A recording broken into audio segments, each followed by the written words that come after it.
এই যে দেখা যাচ্ছে, ঘুম কাটেনি। Good morning everyone, welcome back to our channel. তো ঘরটা দেখতে পাচ্ছ অন্ধকার, আর উনি এখানে জল ভরছে, কেননা কারেন্ট নেই। কালকে আসলাম তখনও কারেন্ট ছিল না, আমরা যে এসে পৌঁছেছি আর এই বৃষ্টি নেমেছে, প্রচন্ড জোরে বৃষ্টি হয়েছে কালকে সারা রাত।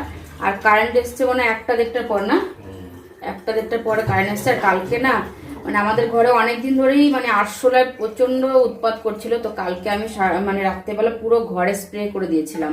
তো আজকে থেকে কতগুলো আরশোলা মরে পড়েছিল, সেইগুলো সকালবেলা পরিষ্কার করতে করতে আমার টাইম চলে গেছে অনেকটাই। আর কি রান্না করছি দেখাচ্ছে। কতগুলো আরশোলা ছিল উনি আবার গুনেছে, 18টা আরশোলা বেরিয়েছে, বড় বড় এই এরকম সাইজের। জল ভরা হয়ে গেছে সব। তো জল ভরা সন্দেশ এখানে কোথায় পাবে। এই যে ভাতটা বসিয়ে দিয়েছি। আর কি রান্না করবো আজকে হচ্ছে সোমবার, সোমবারের নিরামিষ। এই যে মূলোটা কেটে রেখেছি, আর এই যে গাঠি কচু খেতে মানে আমরা দুজনেই গাঠি কচু খাই, তো এটা দিয়ে করব ডাল। এই বাদাম খাওয়ানি তো এখনো, এই যে বাদামটা ছাড়িয়ে রেখেছি। আর কালকে আর জল ভিজাতে ভুলে গেছিলাম, বাদামটাও ভিজাতে ভুলে গেছিলাম, রাত্রেবেলা অনেক রাত্রে উঠে বাদামটাও ভিজিয়েছি। ও দেখো কেমন করে খায়। আর এই যে আমার জন্য চিড়াটা ভিজে রেখেছি, এখন আগে চা করব, তারপরে রান্না বান্না করবো। উনি আগে এখন চা খাবে। চিড়াটা ভিজে রেখেছি, চিড়াটা খাবো হচ্ছে এই যে আম বের করে রেখেছি, চিড়া দিয়ে ছাতু দিয়ে আম দিয়ে খাবো আজকে, এটাই আমার ব্রেকফাস্ট। আর উনি খাবে চা বিস্কুট, উনি ওই সমস্ত খায় না, ওনার পছন্দ না, তাই ভালো জিনিস খায় না উনি, ভালো জিনিস ওনার পছন্দ না। ওইটা খেলে গরমের দিনে কতটা শরীরটা ঠান্ডা রাখে সেটা উনি বোঝে না, তার জন্য খায়ও না। তো আজকে একদম সিম্পল রান্না বান্না, সেগুলো তোমাদের রান্না করেই দেখাবো। এই গাঠির ডালটা দারুণ লাগে খেতে, ভাজা মশলা দিয়ে, তাও আবার। আর মূলোটা তো ভাজা ভাজা করবো, নাহলে ঘন্ট করবো দেখি। আর যে বাসনগুলো তো যেহেতু স্প্রে দিয়ে রেখেছিলাম, বললাম না অনেক কাজ, সেগুলো গুছাতে টাইম চলে গেছে। সে বাসনপত্রগুলো আবার স্প্রের একটু মানে ওর মধ্যে দিইনি, কিন্তু তাও বা একটুখানি যদি লেগে যায় তো এগুলো একটু ধুয়ে দিলাম, রান্নার বাসনগুলো। আর বাকিগুলো যেগুলো পরে ব্যবহার করব সেগুলো আবার পরে ধুয়ে দেবো। আর দেখতে পাচ্ছ কি অন্ধকার। তো এখানে ভাতটা তো বসিয়ে দিয়েছি, আগে চাটা করি, ব্রেকফাস্টটা করে নিই, তারপরে তারপরে রান্না করব আজকে। আর উনি গেছে ব্যালকনিতে। আর তোমাদের বাইরের আবহাওয়াটা দেখাই, আর পায়রাকে খাবারটাও দিয়ে আসি। পুরো মেঘলা আকাশ এখনো, দেখতে পাচ্ছি একটু রোদ ওঠেনি, মানে দেখাই তোমাদের। এই দেখো, আর রাস্তা দেখো সব ভিজে ভিজে রাস্তা, এই দেখো। আর গাছগুলো কি সুন্দর তরতাজা হয়ে গেছে, সবুজে সবুজ, ভালো লাগছে দেখতে। চলো যাই, এখন রান্নাবান্না করি, ব্রেকফাস্ট করি, তারপরে রান্নার পরে টিফিন প্যাক করি, তারপরে দেখাই। আজকে ব্যালকনি দেখো পুরো পরিষ্কার, বৃষ্টি হলে মানে দুই পাশের ব্যালকনিটা পুরো ধুয়ে যায়, তো একদম সেটা মানে ব্যালকনির কাজটা করতে হয় না। আমার চিড়া ধোয়া হয়ে গেছে। এখন এইটার মধ্যে না উনি তো এনেছে চা দিয়ে খাওয়ার জন্য, ওনার নাকি এখন এটার মধ্যে কোনো একটা গন্ধ লাগে, তাহলে দুধটা এটা কি ফেলে দেবো। আর এই সব জিনিস আমার বেশি পছন্দ, নাম ওনার কাম আমার। তো আমি এখন এই যে চিড়া, मैंने मना नहीं किया, तुमने बोला मेरे को नहीं खाने के लिए। কি বললে? আমি এই অন্ধকার আমি খেতে দিইনি তোমাকে না, একদম যতটা আছে সবটা বডি এই গুসা মারুঙ্গা না আমি, কিন্তু তাহলে সবটা ঢেলে দেবো চার মধ্যে। हो गया ना। এ সত্যি করে বলো, এটা তোমাকে আমি খেতে এটা খাবে না কেন চাই দিয়ে? अमूल अमूल लगता है। তা আমুলের গন্ধ তো আসবে না। डेयरी व्हाइटनर चाहिए, अमूल नहीं चाहिए। তো তুমি পছন্দ করে নিয়ে এসছো না স্টার স্পার থেকে, बंद कर रहा हूं। এখান থেকে না, নিচ থেকে বন্ধ করো। তো এই যে আমার তো চিড়াটা ধুয়ে রেখেছি, তোমাদের দেখালাম। আর এই যে আমটাও কেটে রেখেছি। किधर है इसका?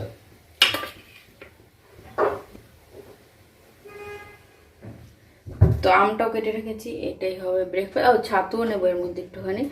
তো কার কার এরকম পছন্দ, হ্যাঁ জানিও, ঠিক আছে। ভাতটা হয়ে গেছে, ভাতটা ফ্যানটা ঝরিয়ে নিই। আর ওইদিকে দেখো কি অন্ধকার, ওইখানে বসে এখন খাবো আমরা। আর পরে রান্না করে আবার দেখাচ্ছি তোমাদের। আজ কিন্তু চাটা পুরোটাই উনি করেছে, কিন্তু সব কিছু আমি গুছিয়ে দিয়েছি। ওহো কি সুন্দর চাটা, সব ফেলে দিয়েছে তো নিচে, এই যে অন্ধকারে দেখাও যাচ্ছে না। वही तो अंधेरा में मेरा क्या कसूर है। পুরো অর্ধেক একদম ফেলেই দিয়েছে এখানে, হ্যাঁ? आपके जो অর্ধেকই তো ফেলে দিয়েছে। मैं एक चम्मच भी রান্না হচ্ছে আর গ্যাসটা কেমন কেমন করছে, যখন তখন শেষ হয়ে যেতে পারে।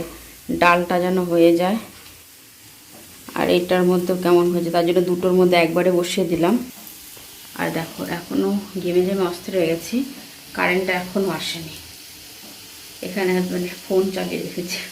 রান্না করতে করতে আমার এখানে সব মুছে পরিষ্কার করে এগুলো সব ধুয়ে রেখে দিয়েছি ব্রেকফাস্ট করার পরে। আর বাসনপত্র ধোয়া হয়ে গেছে, তাই তোমাদের ভালো একটু দেখিয়ে দিই। হেলমেট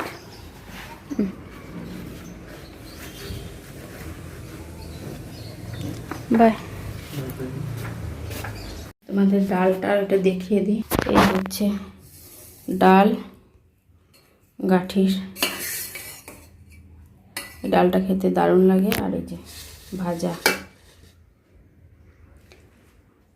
আর এখন শুধু গ্যাসটা মুছবো আর স্ল্যাবটা মুছবো, আর কিচেন ক্লিন হয়ে যাবে।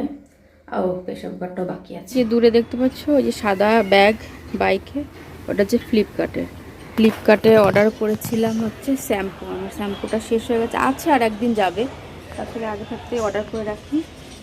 ওইখান থেকে ফোন করেছি, বললাম ব্যাগে দিয়ে দিতে, নিয়ে নেওয়ার পরে ওই দেখো পায়রা বুঝে গেল আমাকে দেখে। আর তোমরা তো জানোই আমি কোন শ্যাম্পুটা অর্ডার করি, তো তবু আসলে তোমাদের দেখাচ্ছে। তো তোমাদের তখন দেখালাম না যে ফ্লিপকার্টে দিয়ে গেল তখন। তো তারপরে সেই যে কারেন্ট গেছে, কারেন্ট এই যে একটু আগে আসলো, মানে 20 মিনিট হয়েছে। সারা দিনে একটু কারেন্ট ছিল না, আর কালকেও রাত্রেও কারেন্ট ছিল না, যেহেতু ফোনের চার্জও ছিল না।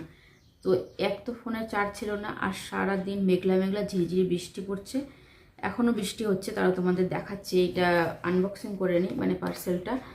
আর এত অন্ধকারে ছিল, অন্ধকারের মধ্যে আমি পুজো করেছি, ঘরের সব কাজ করেছি, খাওয়া দাওয়া করেছি অন্ধকারের মধ্যে। কেমন লাগে। আর এরকম ওয়েদারে অন্ধকার থাকলে মানে আরও মনটা মনে হয় খারাপ লাগে। কারেন্ট থাকলে তাও একটু ভালো লাগে। তাই ভাবলাম এখন কারেন্টটা এসছে, ফোনটা একটু চার্জ দিয়ে নিই। চার্জ হয়েছে পরে, তো ভাবলাম এখন একটু এটা পার্সেলটা, মানে শ্যাম্পুটা এসেছে, এটা একটু আনবক্সিং করে। অনেক দিন পরে এরকম অনেক কিছু মানে অনলাইনে এরকম অর্ডার করলাম, এরকম আনবক্সিং করতে কিন্তু ভালোই লাগে পার্সেল। এই হচ্ছে আমার বায়োটিক শ্যাম্পু। এরকম বড়টা অর্ডার করলে বেশি মানে আরও দামটা কম লাগে, অনেকটাই অফারে পাওয়া যায় এরকম বড়টা একবার অর্ডার করলে। আর একবারে অর্ডার করলে এটা 1-1.5 মাসের বেশি চলে যায় এরকম বড়টা অর্ডার করলে, কারণ আমিও দিই অন্যও দেয়, দুজনেই ব্যবহার করি। এ বাবা, এখন যেটা খুললাম পরে বেরিয়ে গেল আবার, তো খুলেই রাখি।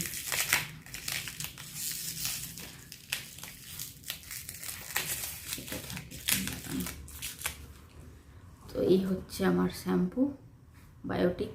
আর এই যে নিম ফ্লেভার, এর মধ্যে কিন্তু অনেক ফ্লেভার থাকে, গ্রিন অ্যাপেল থাকে, তারপরে আরও অনেক কিছুই থাকে। তো আমি সবসময় নিমের ফ্লেভারটাই বেশি অর্ডার, মানে বেশি কি এটাই অর্ডার করি, এটাই ভালো লাগে আমার সব থেকে বেশি। আর এটার গন্ধটাও বেশি ভালো লাগে। তো এই যে এই ছিল শ্যাম্পু, আর এই ছিল আমার পার্সেল আনবক্সিং। চলে এবার তোমাদের বাইরের ওয়েদারটা একটু দেখাই। একদম ঝিরিঝিরি বৃষ্টি পড়ছে, এখন বোয়া যাচ্ছে নাকি জানি না, তোমরা বুঝতে পারছো নাকি। ওই যে ওনাদের টিনের চালে ওইটা বোয়া যাচ্ছে ভালো। ও আমাদের এখানে রেলিংয়েও বোয়া যাচ্ছে। সারা দিনে এরকম ওয়েদার এরকম ছিল আজকে, কালকে থেকে না, পরশু দিন থেকে, কদিন ধরেই এরকম। আর একটা জিনিসের সুবিধা হয়েছে, শুধু গরমটা নেই। কারেন্ট ছিল না, তাতে শুধু গরমটা নেই, তো সেটারই ভালো হয়েছে। তাছাড়া অন্ধকারের মধ্যে ভালো লাগে না ঘরের মধ্যে। আবার মেঘে ডাকাটাকেও শুরু করেছে। তো তোমাদের একটু দেখিয়ে দিলাম বাইরেটা। চলো আবার দেখি রাত্রেবেলা একবারে কি ডিনারে করিস, তখন আমরা কন্টিনিউ করছি। আর ডিনার বানানো কমপ্লিট হয়ে গেছে। আজকে প্রথম পেঁয়াজ ছাড়া বেগুনের ভর্তা করলাম, পেঁয়াজ ছাড়া, কেননা সোমবার নিরামিষ। তো এটা বেগুনের ভর্তা করেছি, আর এই যে রুটি করেছি। এই যে এখনই আসলো বলে, ততক্ষণে মানে আস্তে গাড়ির আওয়াজ শুনলাম আমি এইমাত্র, ততক্ষণ উনি উপরে আস্তে আস্তে আমি কিচেনটা একটু ক্লিন করে দিই, তারপরে তো খাওয়া দাওয়া করবো। তোমাদের ভালো একটু দেখিয়ে দিই, এই হচ্ছে আমার ডিনার। আর ডালও আছে একটুখানি।